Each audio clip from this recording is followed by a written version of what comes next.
সরস্বতী পুজো শেষ হয়েছে, কিন্তু এখনো নিরঞ্জন পর্ব মেটেনি। হুগলির গোঘাটের কমলবাটি এলাকার ভাই ভাই ক্লাবে সরস্বতী প্রতিমা বিসর্জন হচ্ছে, আর সেখানে একটা অন্য রকমের ছবি। সাধারণত বিসর্জন মানে কি ওই ভাসান ডান্স, যেটা দেখতে অভ্যস্ত প্রত্যেকে, ব্যান্ড পার্টি, কেওড়া নাচ।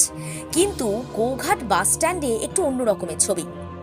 কমলবাটি এলাকার ভাই ভাই ক্লাবের সরস্বতী প্রতিমার নিরঞ্জনে প্রতিমাকে সঙ্গে নিয়েই রাস্তার উপরে পুরুলিয়ার ছৌ নাচ, পাশাপাশি গ্রাম প্রদক্ষিণ ক্লাব সদস্যবৃন্দের।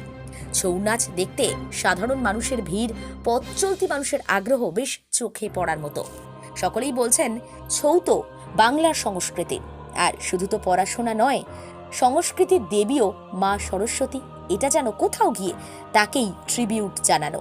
অন্য রকমের ছবি ধরা পড়লো আমাদের ক্যামেরায়।